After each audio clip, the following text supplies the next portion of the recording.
जो online class की अगली कड़ी में आप लोग चंद्रापीठ कथा का अगला भाग देखिए। ये पेज नंबर 33 पर है और आपकी मोबाइल की स्क्रीन पर भी है, इसको देखिए। तो इसमें आज के प्रसंग में जब चंद्रापीठ का जन्म हो गया उस समय के उसके बाद की घटना का वर्णन इसमें हो रहा है। तो आगे देखिए। तस्मिन्नेव समये सुकनासस्यापि ज्येष्ठायां ब्राह्मण्यां मनोरमायां तनयः जातः। तस्मिन्नेव समय, उसी ही समय, सुकनासस्यापि, सुकनास की भी, ज्येष्ठायां ब्राह्मण्यां, ज्येष्ठ ब्राह्मणी, मनोरमायां माने मनोरमा के, तनयः जातः माने पुत्र पैदा हुआ।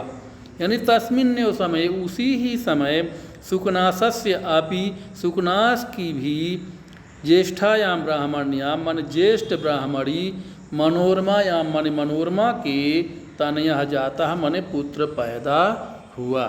अथ नृपति है अमृत वृष्टि प्रतिमं तज्जनन वृत्तांतम आकर्ण्य अहो कल्याण परंपरा इत्यभिधाय सुकनास भवनम गत्वा द्विगुणतरम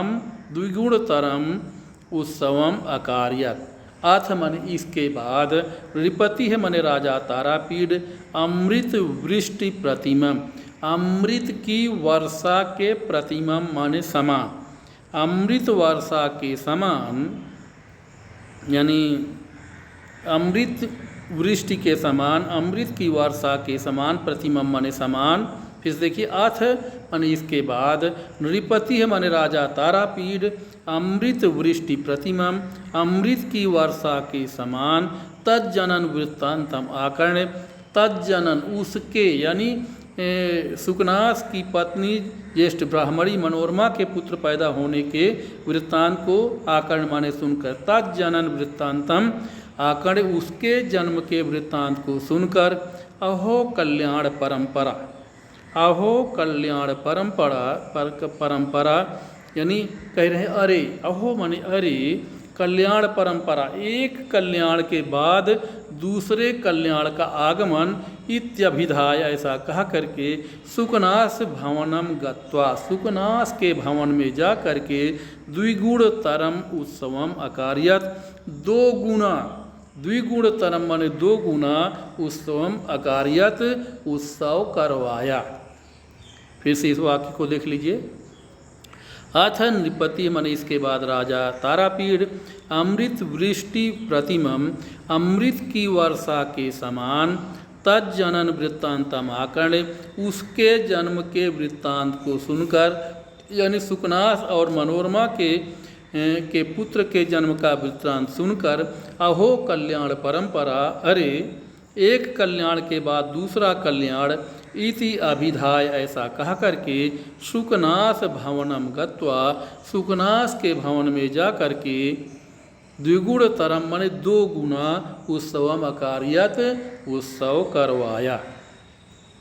प्राप्ते च दसवें हानि, और च माने और, प्राप्ते दसवें अहानि, अहानि माने दिन, यानी और 10वां दिन प्राप्त होने पर, प्राप्ते च दसवें हानि, और 10वां दिन प्राप्त होने पर, पुण्य मुहूर्त माने पुण्य मुहूर्त में, शुभ मुहूर्त में, स्वप्नानुरूपा में, वो स्वप्न के अनुरूप ही, राजा स्वसूनो चंद्रापीठ इति नाम चकार, स्वप्न के अनुसार ही राजा तारापीठ ने स्वसूनो माने अपने पुत्र का, चंद्रापीठ इति नाम चकार, चंद्रापीठ ऐसा नाम चकार माने रखा। अब स्वप्न क्या देख रहा था वो, कि पूर्णिमा का चंद्रमा उसकी विलासवती के मुंह में प्रवेश कर रहा था, तो चंद्रमा के नाम से नाम पर आधारित स्वप्न के अनुसार ही चंद्रापीठ उसका नाम रखा। फिर देखिए इसको,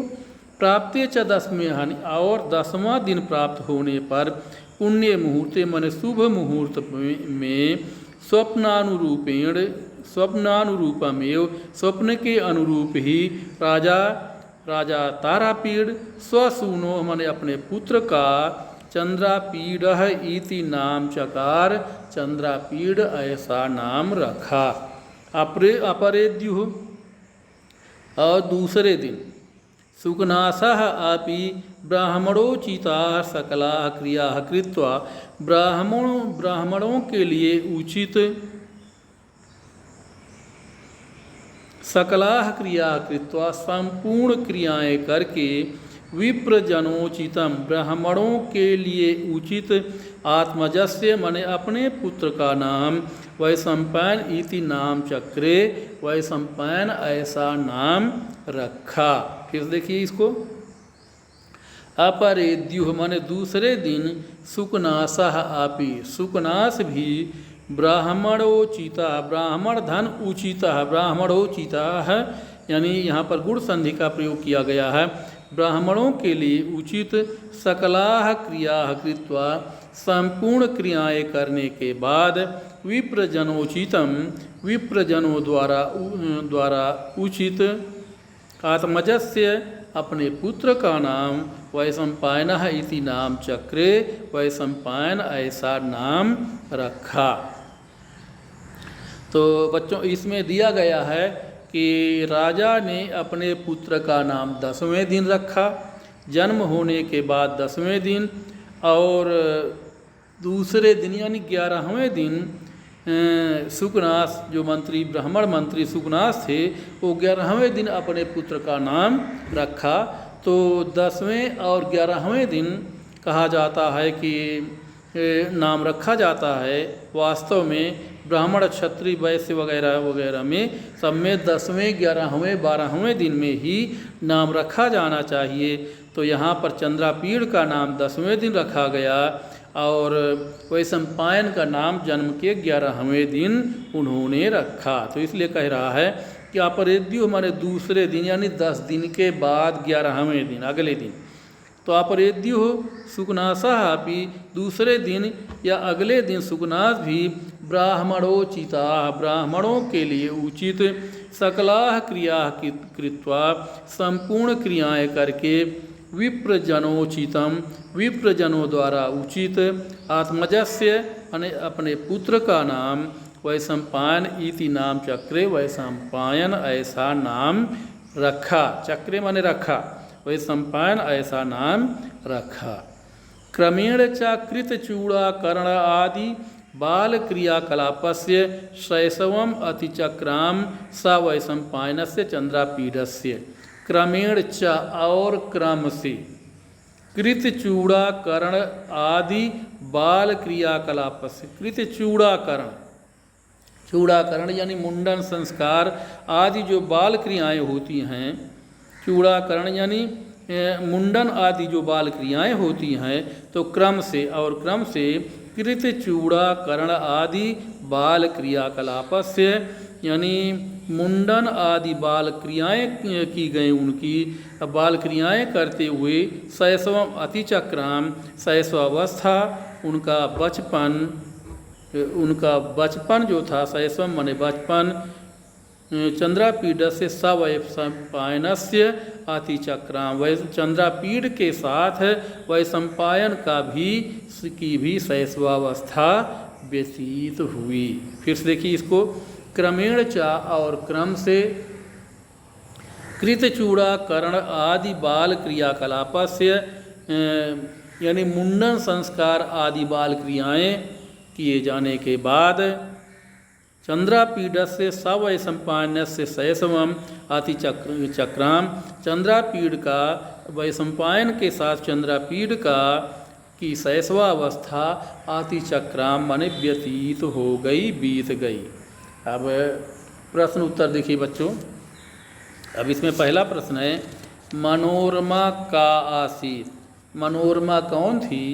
तो उत्तर है इसका मनोरमा सुकनासस्य ज्येष्ठ पत्नी आसीत।